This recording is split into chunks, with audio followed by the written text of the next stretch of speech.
first up in the second hour tonight is a new guest to the program. He is Brian Gerrish, Gerrish, from the UK, where God only knows what time it is right now, 3 or 4 a.m., I would guess.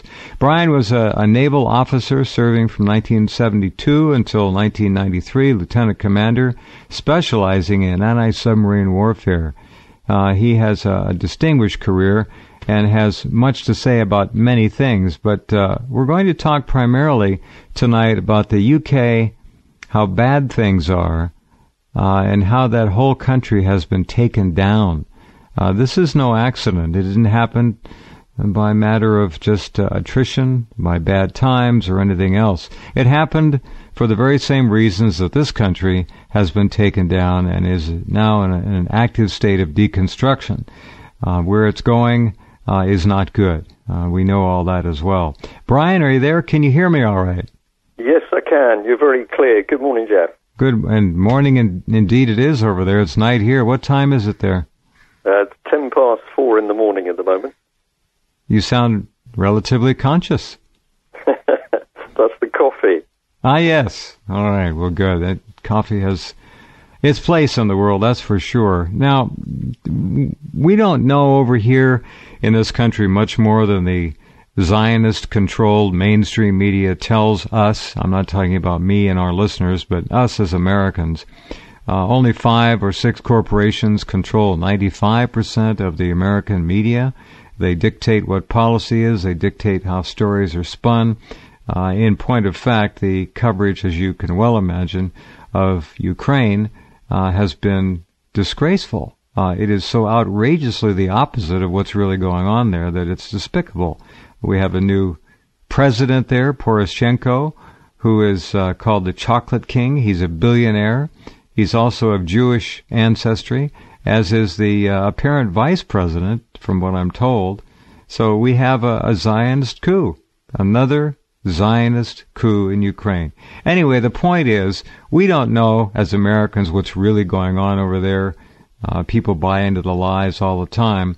We are being flooded here with illegal immigrants. We may have 35 to 40 million of them now. That's million. They have destroyed this country's educational systems, its healthcare systems. They have overloaded its prisons. They have caused so much grief and destruction. And the same kind of thing is happening to the UK. If you would, let's just talk about the current state of your country, maybe compared to what it was 25, 30 years ago. Okay. Well, Jeff, the summary you've given, of course, is the key thing, is that what you're seeing in the States is exactly is repeated in the United Kingdom at the moment. But for me, one of the worst areas that we're seeing is the fact that a lot of us are saying that we're moving into a pre-fascist era. We have secret courts operating. We're not putting people in front of juries. We're putting people in front of single judges. This is particularly true in the so-called family courts, where the state is literally taking people's children. We have... my friend, it does not get any more evil than that.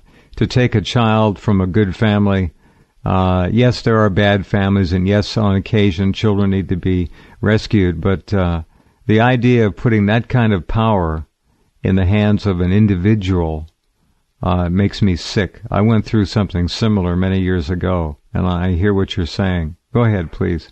Well, of course, children are our future, and it was Hitler that originally said that if he could take control of children, he owned the future. And I think this is one of the key reasons why we're seeing the state, certainly in the UK. Stalin said the same thing. Break up families, yeah. Yeah, they all know. It's just a question of time. Take a generation or two and you own the country. Yes. In the interim, you can simply take control of the money and you own the country. And you own the soul of the people when you start to program them, and that's what's going on here. We're further down the road to fascism here than I think you are, but the roadmap is clear as to where you're being taken. You've made that statement already. It's sad because I'm sure a lot of Brits understand this. my God, they must just have to walk outside and walk down the street to see who has been forcibly injected into your country. These people didn't just happen to find their way there accidentally. Well, I wish it was as easy as that. The key problem is still waking people up. But we are seeing more and more people say that something is wrong. They pick up that the country isn't working properly, but they take a little bit of time to actually start to listen to what's causing it. But if I just very quickly run through the other things we're seeing, so we've got children being taken from their families. This is happening on an industrial scale. People who speak out, particularly people who are identifying that there are pedophile rings connected with Westminster and the establishment in Britain, people who discover pedophile rings operating, they are being sectioned. They're being put in mental institutions, and I've recently been talking about 5 cases occurring in different parts of the UK where that's happened. Women, they happen to all be ladies in these 5 cases, but they've been sectioned and put in mental institutions simply for doing the right thing and trying to protect children. We've got a massive government program to take control of people's minds. This is not theory. You can see the government's own documents where they're talking about reframing people so that they believe the right things and they believe the right politics. We've got an increasingly brutal police force. I'm not saying that all our police are bad, because they certainly aren't, but we're seeing an increasing training where the police are led to believe that the public are a threat. So we've now got Britain's police taking, the figure I've been given is 63,000 automatic weapons, plus tasers, plus water cannon.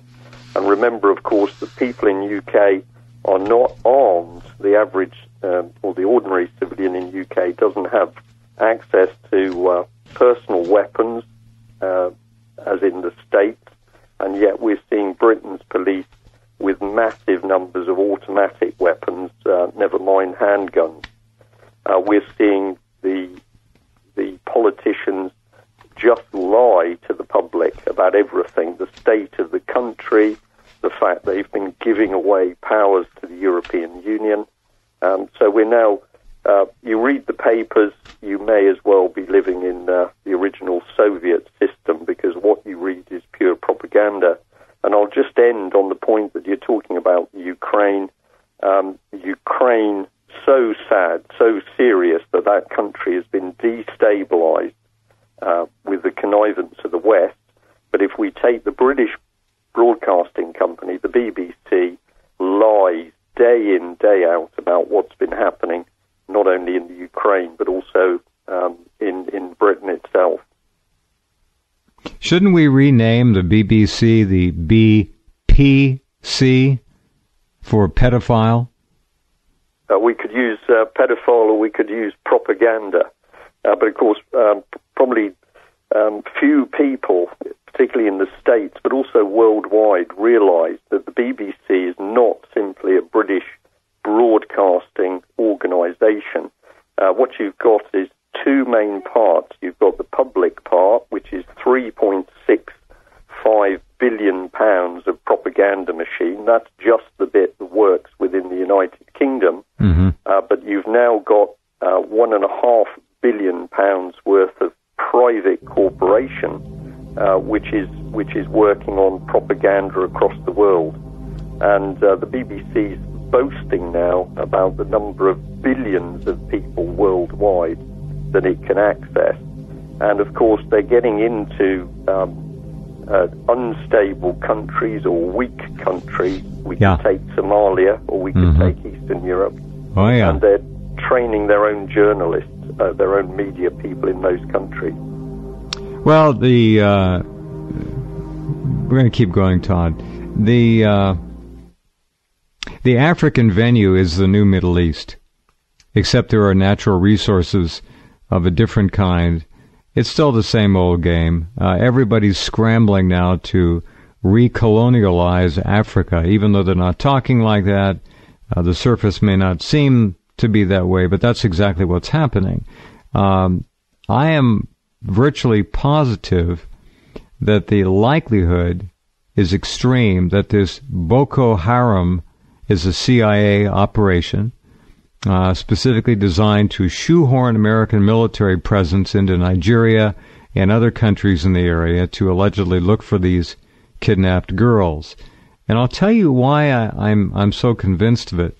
I think you folks listening are aware, and I know you are, Brian, that the controllers can't resist pushing things in our face with numbers, with symbolism, sometimes with, I think, perverted humor. You got 3/11, you got 9/11, you got 7/7. You've got operations that have, and tragedies that have names that are just, they're odd. Now, let's talk about Boko Haram. Those are African words. What do you know about this Boko Haram? Anything much, Brian? Well, I'm going to be honest straight away and say not a great deal. That's fine. That's fine. But what I will say is that I totally agree with you that these things are being pushed in our face, and it is obvious that we know we've got the regionalization of Africa going on, and of course we've had all of the problems with the shopping mall in Kenya. Yeah. And when you investigate that, you find that we've got these same corporatist world powers working to destabilize these African nations. Sure.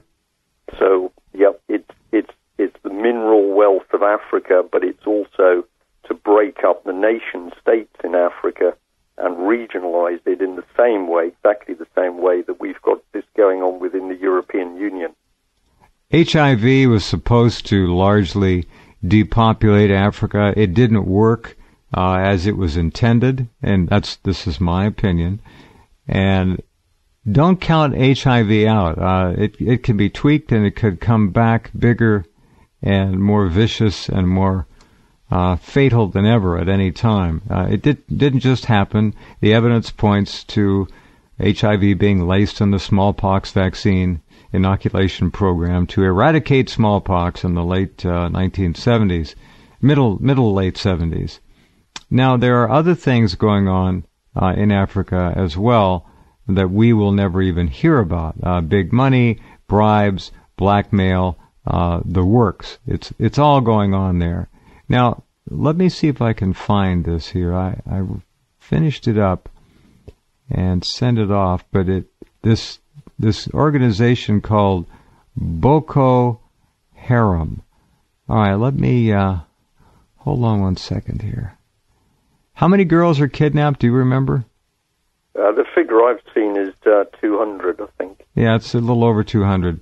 Okay, I ran a story the other day. Boko Haram, created and funded by CIA. It was a press TV story, very good, and the evidence is rather clear that there is every reason to believe that that's the truth. The CIA operates this kind of thing all the time. It's another false flag op. The idea of the CIA and the other controlling mechanisms, especially the Rothschild banksters and so forth, they like to play games. They like to throw things right at us, right in our face. Dates, names, places, as I've mentioned. You've got all the numbers. You've got the other events to think about.